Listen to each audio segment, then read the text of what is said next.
My name is Dejanay Witcher. I graduated from Bowling Green State University with my bachelor's in social work, cum laude, and I'm walking in purpose.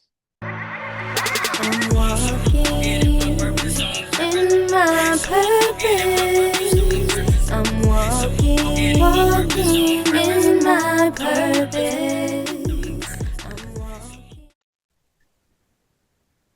So today with us on Stool Talk, we're honored to have a special guest with us today. Here on Stool Talk, we walk in our purpose on purpose, and today's guest is definitely doing that.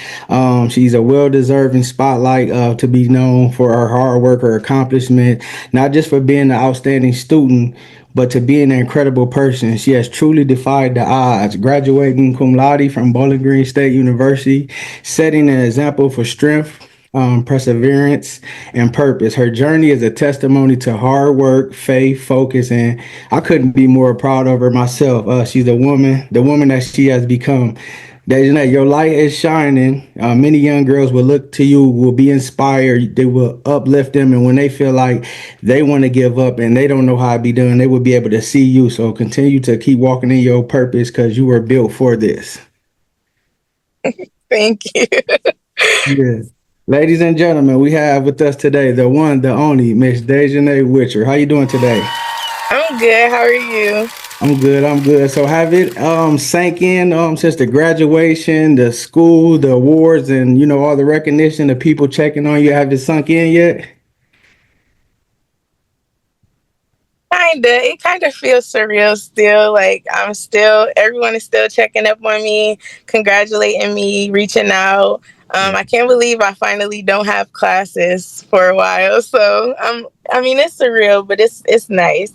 Yeah, yeah. And it's so funny because when I actually planned to start doing the stool talk, you were actually gonna be one of my first guests. I had three guests lined up, but I never knew how to get it started and get it off the ground and all like that. Now, 2025, you on here, major accomplishment, doing good, walking in your purpose. Tell us about your college journey. What did you major in and why did you choose that path? So first, I went to Heidelberg University in Tiffin, and I chose to go psychology route.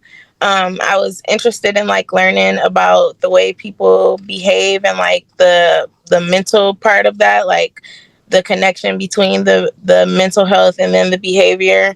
But then I like shortly found out that in our Black community there is a lot of mental health issues and not enough Black people out in the world to help, especially the Black community. And so that kind of pulled me to social work a little bit more. And then so I transferred to BG and they had a social work program because Heidelberg did not. And I switched right into it and I loved it from the start. Yeah, but not only being that you was killing it in the classroom, you used to kill it on the track as well. You're an elite track athlete, won multiple Yeah. city championships, multiple awards. What was your transition like from being a student athlete to just focusing on academics? It was hard, honestly. It did give me a lot of free time, but it was honestly hard, like letting go of track because I was not ready to. I was kind of forced to because I had to pay a little bit more for school. And because of that, I needed time to work.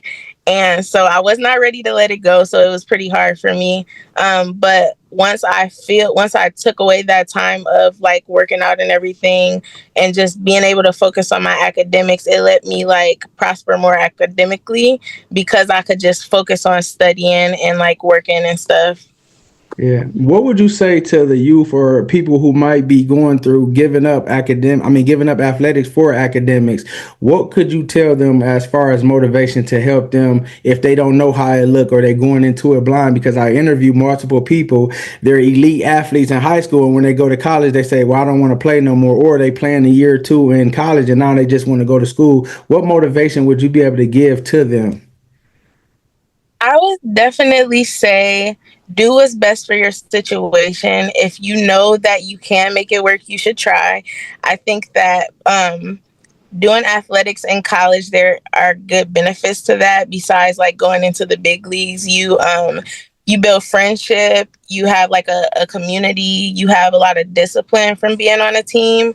But if you can't make it work, it's not the end of the world. You can involve yourself into other things on campus. I got into a few clubs to try and fill that time when I wasn't working. So either way, there's a good, like there's a good outcome either way. But you have to do what's best for your situation. And so I would say just focus on what you can do with your situation. Yeah. And how did you stay disciplined and motivated without the structure that athletics bring? How did you take that same discipline and structure into the classroom? Being that you already was a great student, but you know, you gave up the sports and now you put your whole 110 into the class. How did you transfer that?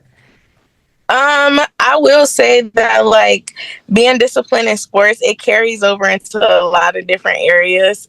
I think the struggle would be like if you didn't have sports to be involved in and you struggle with discipline, but definitely being involved in sports, I was able to carry the discipline of like getting up early, setting a time aside to go to the gym, setting a time aside to study because I knew that my time was limited and I wanted to take advantage of it. But I think that it was pretty easy because I was in sports to stay disciplined and I just like I had to like lock in and focus on what I wanted out of my degree. So Yeah.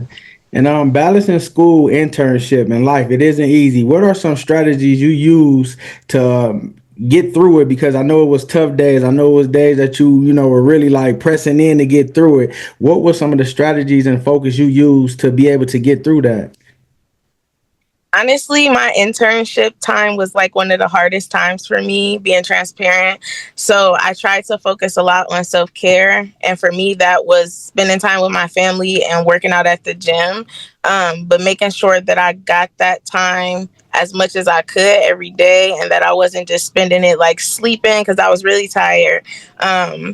Between my internship and work. So making sure I wasn't just like sleeping all the time or just like on my phone all the time, which is hard for me, but just making sure I do that self care, whatever that looks like for you. Yeah.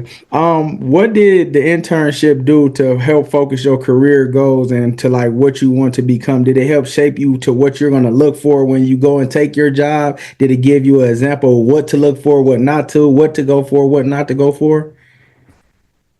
It did. My internship was in addiction and mental health. Before starting my internship, I never wanted to work in addiction and mental health just because, like, the negative stuff you hear about it, the way it affects our Black communities,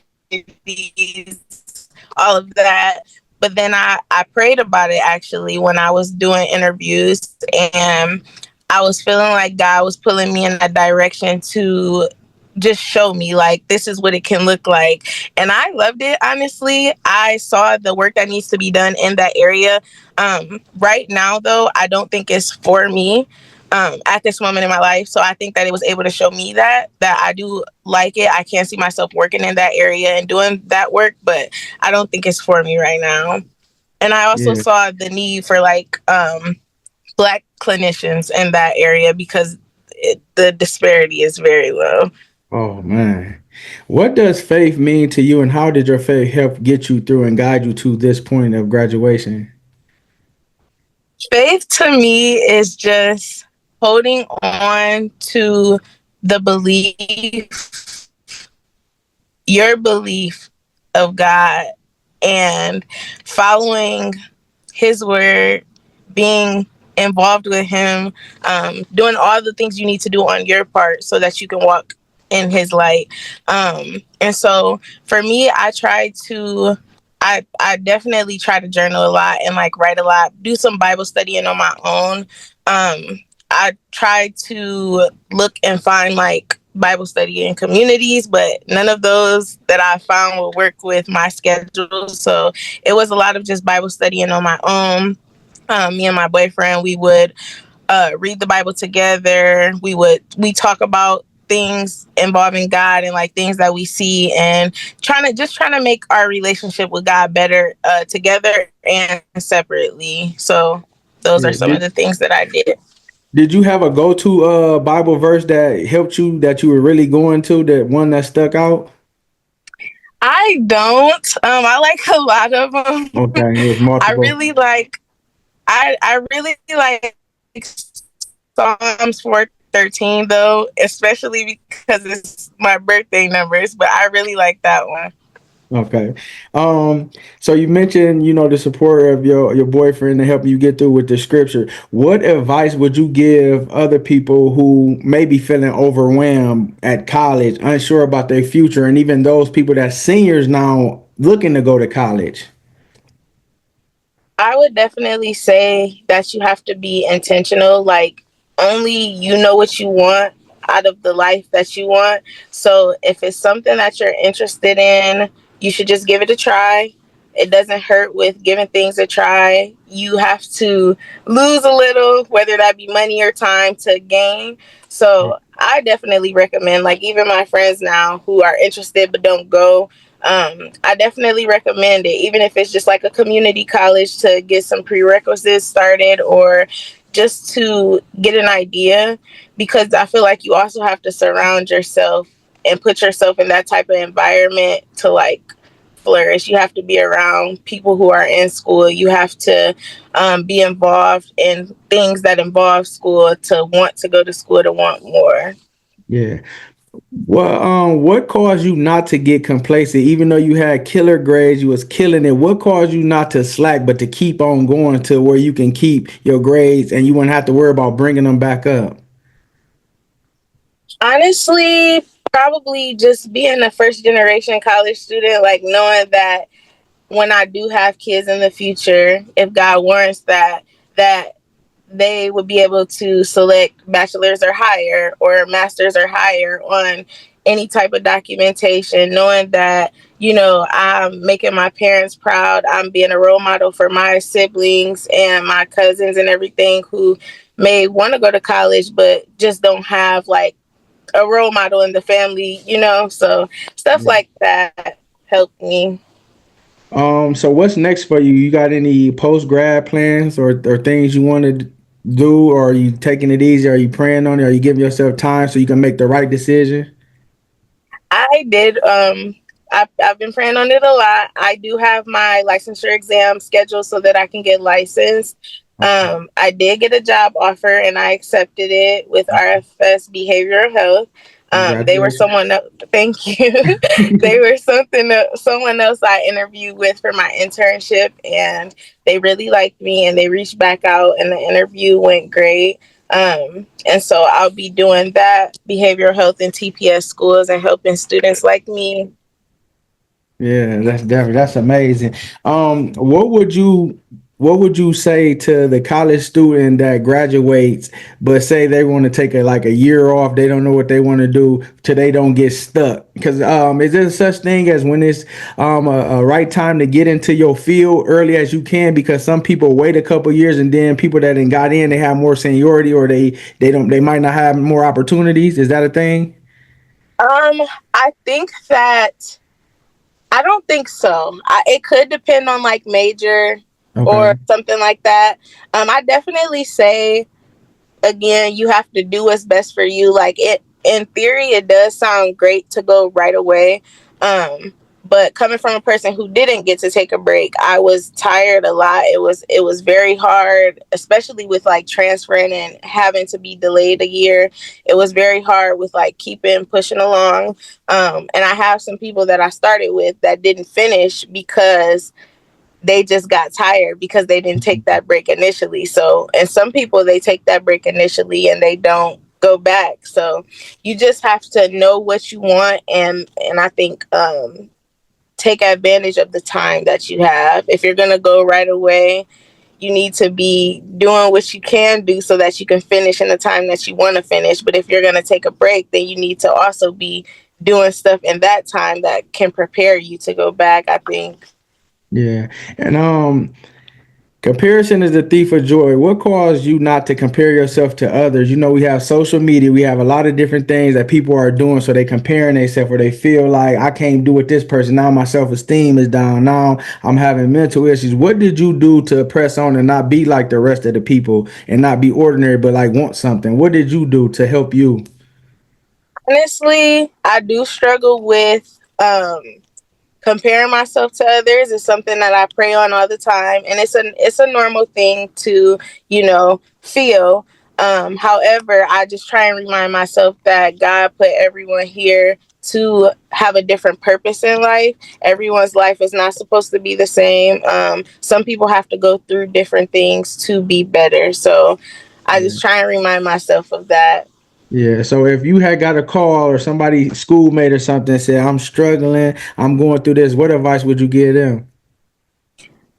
I would see what I can help with first, and if I can't help them, I would probably try and refer them to some help. I do mention religion to people I'm comfortable with, but I don't try to push religion on people because some Yeah. people don't aren't comfortable with it. Yeah, definitely. What's your go-to order? Would you order coffee, tea, or smoothie? Coffee definitely from Dunkin'. What? How do you drink your coffee? I like all my coffees iced or frozen. The one that's like my go-to order from Dunkin' right now is probably a medium ice cold brew with caramel, three cream, and cold foam. Okay, so you like Dunkin' the best out of all of them? Yeah. Okay. If you could travel anywhere right now, where would you go? Um, Honestly, probably, I don't know, maybe to California. It seems pretty nice in LA. I had some friends who went there and they really enjoyed it. So probably just to give it a try. Yeah, yeah. And recently you've been doing some stuff on social media. Do you think that you'll get more into that? Voiceovers, get ready with me, talking about different things. You think you'll continue to do that? Think so. I think so. It's just something I like to do for fun. So I You think good. You so. good at it. You good at it though. You kept the attention span through the Good. whole thing. You can hear what you saying. You kept us like, okay, what's next? Okay, what's next? And you talk good, so your voice was good and it was clear. So it was a good thing. I was like, she must really enjoy this because it was good.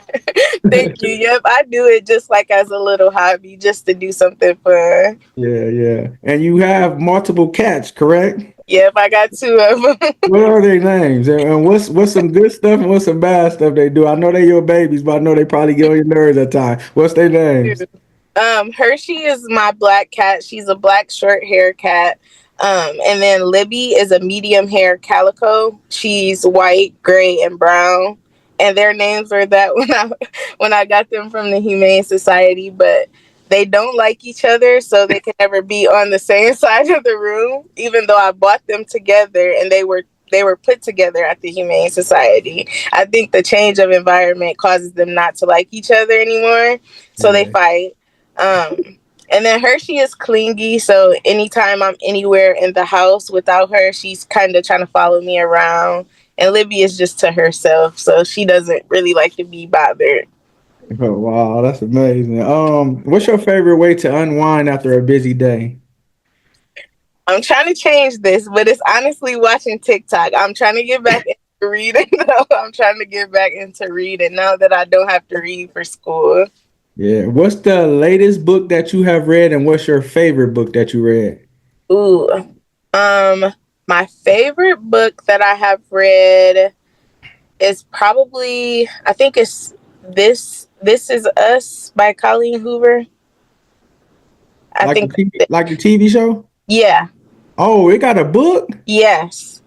The book Wow. is better. The book is better. At first I didn't like her as a writer, but I'm in the middle of reading another book by her and it's pretty good. And the book that I'm reading now is called Verity. Very. What's that about? It's about it's kind of it's about a lady and she goes through all this different stuff. It's so much to it. I'm like I kind of just started it, but I haven't read it in a while. Do you prefer to read the paper or order your book? Paper, Paper. definitely.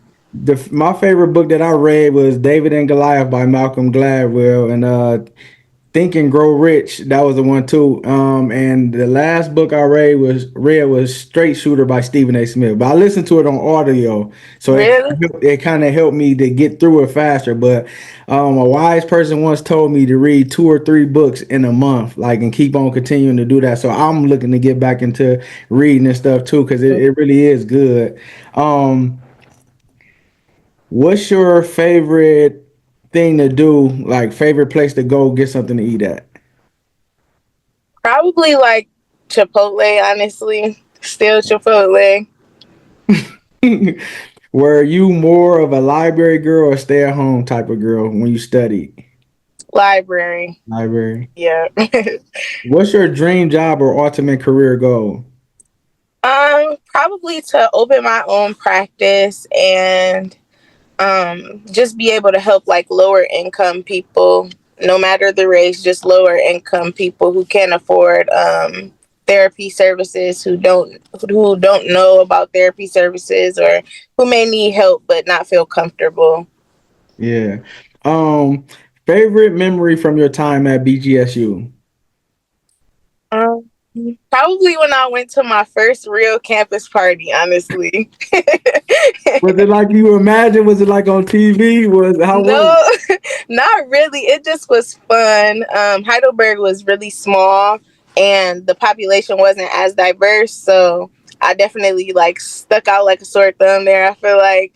But BG, it just, everybody was doing their own thing. It's a party town. And so it's a lot going on. People just having fun. And I went with a friend. So it was nice. Let me ask you this because you in the mix. Is it real BG versus Toledo? Is the rivalry real even with schoolmates? Yes. How sports is real? It's real like that? Yes, yes. Oh, I've only been going to BG for 3 years, and anytime somebody tells me they go to UT, I'm just like, why? Like, why do you go to UT? So oh man. yes. Who inspires you the most? Um, Probably my mom. Probably my mom. She inspires me a lot. My great granny too. Honestly, my great granny Bertie. What's some gems that they told you that's helped you that stick with you even to today? My granny Bercy, she tells me every time that she's blessed by the best. Anytime you ask her how she's doing, and that just reminds me, like, with everything going on, that's the only thing she's worried about. So you don't even need to focus on nothing else. That's so small, but it sticks with me, honestly. Um, it is. It is. That's And a then whole. my That's a whole study right there. Go. It is. And she says it every time without changing it. Like anytime you ask her. But then my mom, she always tells me like I can do anything I'm capable of. And that just empowers me, just makes me feel good. Yep, yep, yep. Definitely. What's one fun fact that people might not know about you? I had a pet hedgehog for a couple weeks and I gave it back because it reminded me too much of like a rat or something. It What did. It was freaking me out. was the name? Lily. Oh man, man. If your life had a soundtrack, what would the theme song be? Ooh. um, Dang. Probably something by Drake. Honestly. If we can describe you in 3 words, what would those 3 words be? Talkative, funny, nice. Definitely. Whatever comes on your heart, can you give words and encouragement to the youth? Yes. You can do anything you put your mind to. It's all about making a plan and following your plan, trying to accomplish something. Setbacks are just setbacks. It doesn't mean that it's the end for you, even though it may seem like that in that moment. And honestly, if you are like into praying and into religion, I encourage it. Having like a religious community and just having God by your side to walk you through. everything is very helpful. Yeah, definitely. And we thank you, Dejanay. We're spotlighting you for all your hard work, all your accomplishments, all the things you're doing, even continuously doing, all the things that you do for people because you have a great heart. And everybody raves about your hard work. And even the people at your job, you light up the room when you come. We pray that God continues to bless you, that He continues to give you favor. May doors be open. We thank Him in advance for the doors that He's opening for you and whoever comes in your life, that may they be touched by what you have to bring them, and know that you are blessed and uniquely made, and you can do all things through Christ who gives you strength. And I'm proud of you. I love you, and continue to kill it. And you're amazing. Thank you. You too. Ladies and gentlemen, the one, the only Mrs. Dejanay Witcher.